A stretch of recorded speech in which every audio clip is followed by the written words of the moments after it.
my experience on my trip to Puno, the wonderful cultural diversity of the mountainous part of Peru, academic product. No one continental university task, presented by Henry Ramos Aguilar. Greetings from the port city of Ilo. My name is Henry Ramos Aguilar, a student at Continental University. I'm here to share my cultural immersion experience during my trip to Puno, describing the panorama of different places, typical dishes, and traditions of the beautiful city of Puno. When I thought of Puno, I imagined a cold and distant place, but my trip became a revelation. I discovered the incredible beauty of its landscapes and the warmth of its people, completely transforming my view of this corner of Peru. I want to first share my experience in one of the tourist spots steeped in Puno's history. When I arrived in Puno, the first thing I did was go to the Plaza de James. It's a very beautiful place, and I really liked it. I saw the cathedral, which is a very old and large stone church. Its details are very interesting.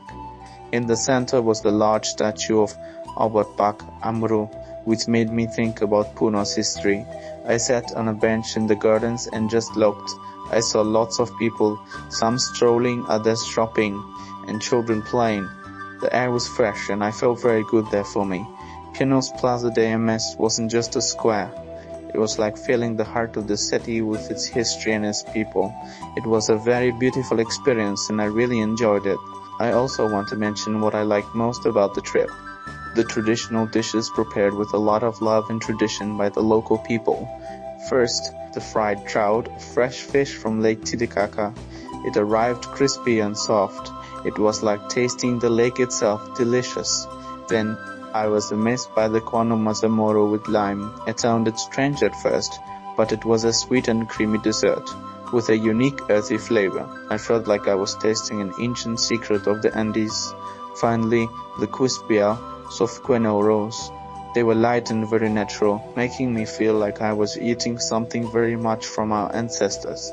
Tasting these dishes was more than just eating. It was an adventure of flavors that connected me to the history and heart of Puno. It's an experience not to be missed. My day on the Uros Islands. Floating magic traveling to the Uros Islands in Puno was incredible. From the boat, Lake Titicaca looked immense and blue. When I stepped onto an island, I felt like I was walking on a mattress of totara reeds. The Euros are very friendly. They showed me how they live on these floating islands made of plants from the lake. What amazed me most was the calm and peace of the place.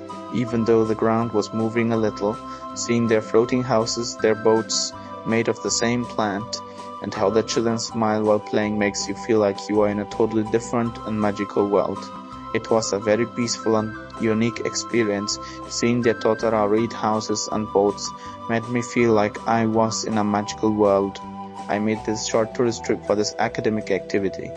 I am not a person who celebrates traditions, but I respect them with much love, as well as the people who belong to the Andean community and their ancestral customs. I learned a lot from this trip, and I am grateful to have traveled to the charming city of Puno. Thank you for listening to my experience. My trip to Puno was, without a doubt, an experience I will cherish. I'll take with me the incredible landscapes of Lake Titicaca, the fresh air of the altitude, and above all, the feeling of having connected with a living and beautiful culture. Puno isn't just a destination, it's a place where history and traditions embrace you. It was truly beautiful to discover such an authentic piece of Peru.